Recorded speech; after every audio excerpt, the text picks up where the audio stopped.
The appointed hour having arrived, I call the meeting of the New Hampshire Pesticide Control Board meeting to order at 9:30. The first item of business is introductions for board members. Pierce. I'm Pierce Rigrad, and I represent the Department of Environmental Services as the Commissioner. Good morning, Kyle Lombard. I'm the Forest Health Program Manager for the Division of Forest and Lands, and I sit for the Department of Natural and Cultural Resources. Kara Siegert, I'm the State Entomologist, New Hampshire Department of Agriculture, Markets and Food. Cheryl Smith, UNH Extension Plant Health Specialist Emerita, and I represent the general public. Good morning, Marco Tarangelo, sitting in for the Commissioner of the Department of Health and Human Services. Mike Dion, Environmental Review Coordinator, New Hampshire Fish and Game Designee.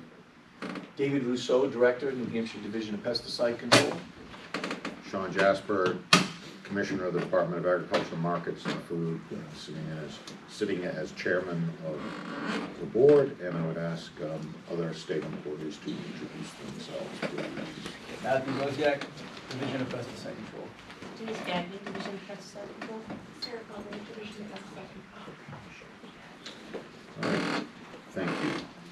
First, next item is consideration of the adoption of the minutes from May 18th, 2026. Do I have a motion? A motion, do I have a second? Are there errors, omissions, or additions? I do note that we should amend the draft minutes by striking on page 3, where it speaks to the motion. It's redundant. It says vote 7-0, unanimous motion passes, and then underneath that is the vote, is essentially the same thing. So is there a motion to amend? Motion to amend, is there a second? Any discussion?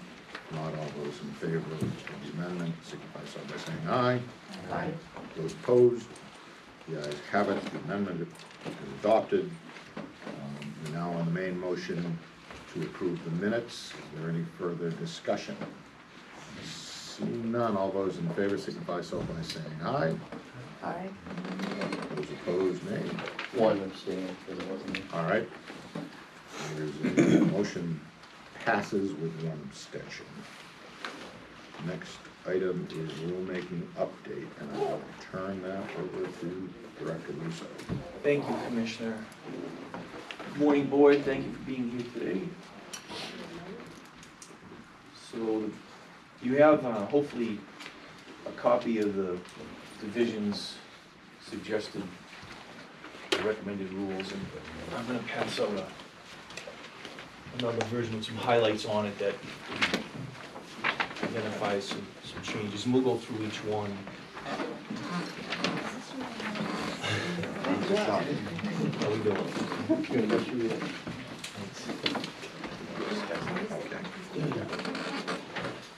Okay. So this rulemaking recommendation has two components. One is in regard to rodenticides, one is in regard to class of pesticides, the neonicotinoids. Beginning with the rodenticide discussion, the United States Environmental Protection Agency in November 2022, their interim decision suggests that second-generation anticoagulant rodenticides be restricted use pesticides. A final decision at the federal level remains undetermined. In response to 2023 House Bill 326, an act prohibiting the use of second-generation anticoagulant rodenticides was inexpedient to legislate. A task force reviewed rodenticides, and its report identified a recommendation to identify state-specific restriction of second-generation anticoagulant rodenticide contingent on EPA's final decision. This year, in 2026, House Bill 1018, prohibiting the use of certain second-generation anticoagulant rodenticides is inexpedient to legislate, and House Bill 1676, limiting consumer access to high-risk rodenticides, is interim study. The division, on behalf of the board, testified to the Senate in 2026 this year that it suggests second-generation anticoagulants be restricted use pesticides as identified as a recommendation in the 2023 Task Force report.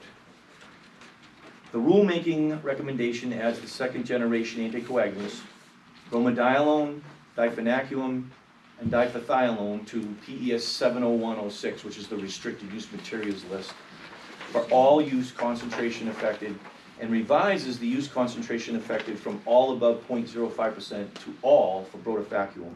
So if you, as you look at the list, and if I could just draw your attention to the list itself of restricted use pesticides, so just explain what the division is recommending, adding bromadiolone, and then all the uses would be restricted, meaning you'd need a restricted use license to purchase and use that active ingredient, and as well diphenacum was added, diphthialone was added, and then backing up to brotafacuum, which was already on the list as a restricted use pesticide. It just bumps out the concentration and makes all concentrations restricted use pesticides. So that's the proposal. If I could just, while we're talking about rodenticides, identify that all of the, well, there's first generation anticoagulants that are also on this list. Diphacinone, all concentrations above 1%. Chlorofazanone, all tracking powder dust and ready-to-use formulations 0.2% or greater are restricted. Warfarin, all concentrations above 3% are. All those three are all restricted now, above those concentrations. I also want to mention that the non-anticoagulant, zinc phosphide, is restricted use pesticide in New Hampshire. Just to clarify the different types of rodenticides and how they fall in regulation. David, what were the three, I had warfarin, Yeah, so the first generation diphacinone, and what was the other one? I missed one. chlorofazanone. Okay, thank you. Yes. Question for you, David. You, instead of just saying all second gens, you listed each of the active ingredients separately. Is there any that aren't being listed? Is there any second gen that's not going to be on this list? None that I'm aware of. Those are the four. So you second just, gens. so you just broke it down just to add every single second gen active ingredient is now on the list. Four of them, yes. Thanks. Are there any other questions or comments from board members? I see none. Move on to the next part. Okay, so that's the rodenticide discussion of the proposed rule change. Moving into the class of pesticides, neonicotinoids, focusing on the active ingredients, clothianidin, dinotefuran, imidacloprid, and thiamethoxam neonicotinoids. As a follow-up to the previous board meeting where the division provided a presentation in response to 2026 House Bill 1431, restricting the use of neonicotinoid pesticides, identified as referred to interim study, suggesting the division is recommending prohibit non-agricultural lawn and turf applications of the neonicotinoids that I just mentioned, clothianidin, dinotefuran, imidacloprid, and thiamethoxam, and restrict the exterior use of the same neonicotinoids with certain exemptions.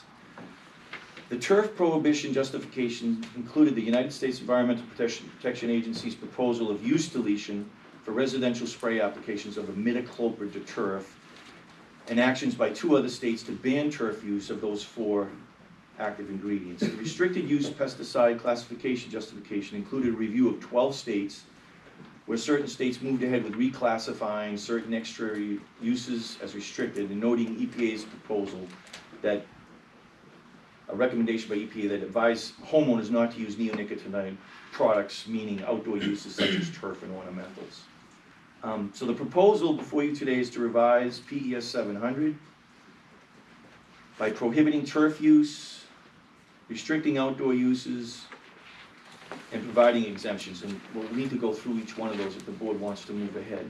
So if I could draw your attention back to the rule itself. If you look at the very last section, an added section, PES 70108 is a recommendation, neonicotinoid classification. Under A, we have neonicotinoid pesticides containing clothianidin, dinotefuran, imidacloprid, or thiamethoxam shall be classified as one of the following.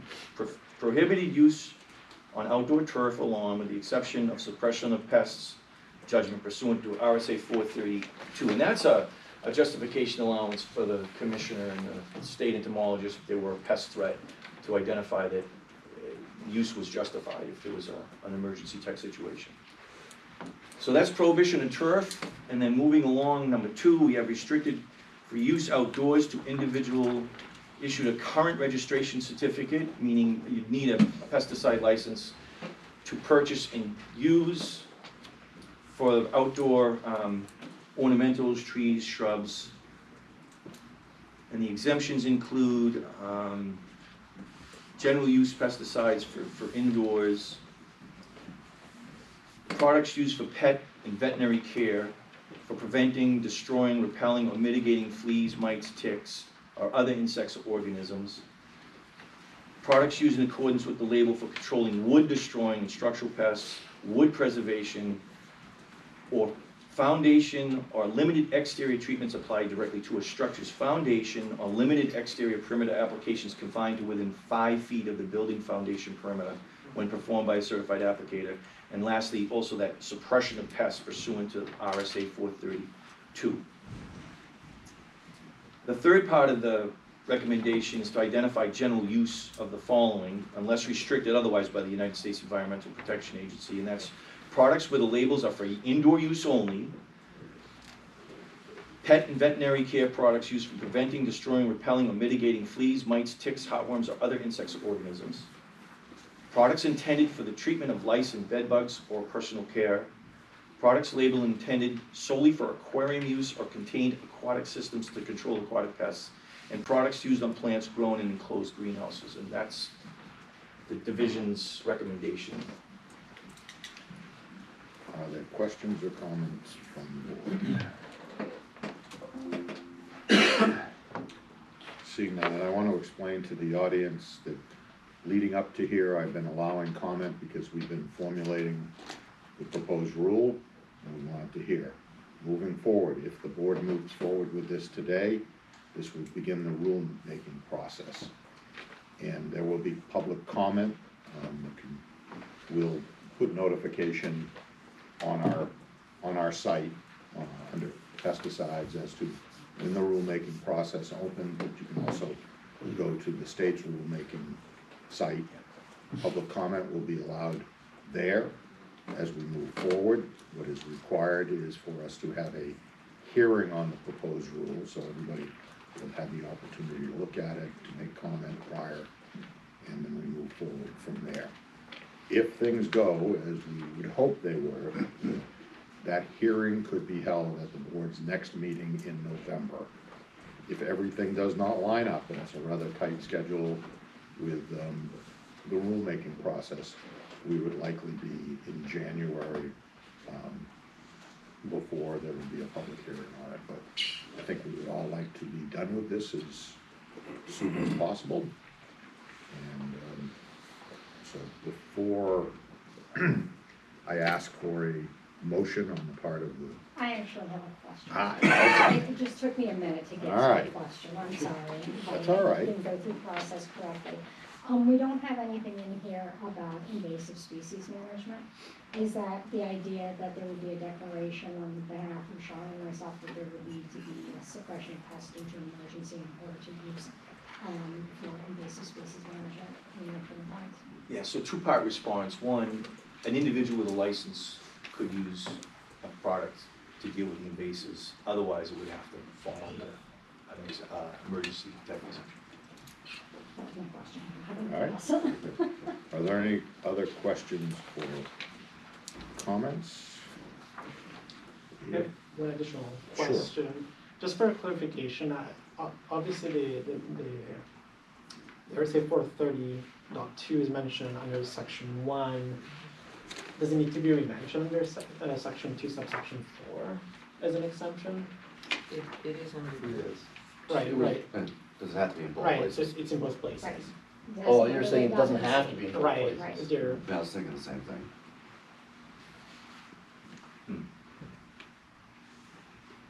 Is the question, does it need to be in both places? Because Yeah. right, it's already mentioned as an exemption under section 1. The only reason I would say that it needs to be in both is because each section is sort of different. One is turf, there's turf and lawn versus sort of the rest of the types of applications. I guess they're probably the way that. I would agree with Kyle. I don't think it hurts to have it in both places, since both of those, 1 and 2, are referring to different sort of arenas of use. That makes sense. Any other questions or comments? Chair would entertain a motion to file an initial rulemaking proposal on these rules. There's a motion and there's a second. Is there any further discussion? If not, all those in favor of the motion signify so by saying aye. Those opposed? The ayes have it, the motion is adopted and move forward with the process. And the site management update on pesticide 1000. Site management area update. The rules identify a means where the division can determine that supplementary pesticide use and handling restrictions beyond those found on the label, pesticide label, in the rules are necessary to minimize or prevent further pesticide detection in the surface or groundwater. The division recently provided notification to a landowner in response to an intent to designate a site management area due to low-level detections of pesticides. In response to the notification, the landowner can request a meeting relative to the site management area, and the division, taking into consideration any information from a landowner meeting, recommendations of the site management area committee contained in a site management area plan, in the detection of a pesticide, at least 2 samples taken at different times from a groundwater or surface water point shall designate a site management area, providing the determination is appropriately supported. So a special permit would be required to use any pesticides on one of these properties where there's a site management area. The main reason the division's been bringing this to the board's attention is we've never had to use this site management area. It's been on the books since 1993. And it allows the division to work with the landowner where the detection is not triggering a state standard, so it's a low-level detection. And I just wanted to let the board know that we're working with the landowner right now and may designate a site management area. All right, no action is required at this time. Do you have anything else? I do not. Does any board member have any other business? The next meeting of the board will be November 16th, 2026. And I want to thank everyone. I want to thank the board members for being here and allowing us to have a forum. And I'd like to thank everyone who was in attendance for being respectful of the meeting. And thank you for being here. And I am sure we will see many of you at the rulemaking process. This rule is now, the proposed rule is now on our website, correct? That is going live at the beginning of this meeting. If not, yeah, the first draft is on, should be up now. yeah. I'm pretty sure it is. Yeah. So you can all see it there for comment. David, is that the draft that you just passed out? No, it's the one that was, that's, we can update it today, but All right. it's the first draft, well, yeah, the first draft the board reviewed. Okay.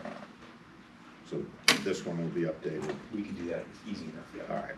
Excuse me, and- Commissioner, is there any chance that any of us here could get at least one copy of today's draft that you have? Well, that'll be updated very shortly, and Right. it'll be live on the site today.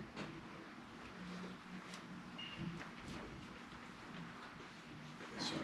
That's all right.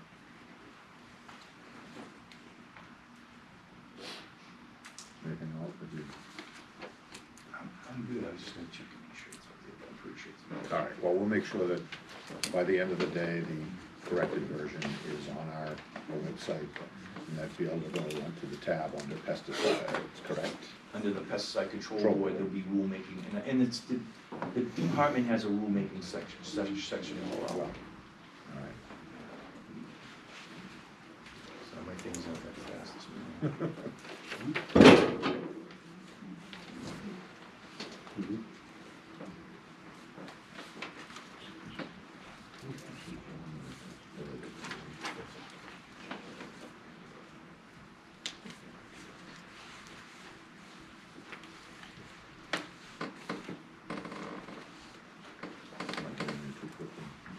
All right, we're just, it'll be up there probably before noon. Yeah, I'll take care of that right away. All right, that's gonna be his first item of business to get the rule there. There being no further business come before the board, I declare the meeting adjourned at 9:50. Thank you all very much.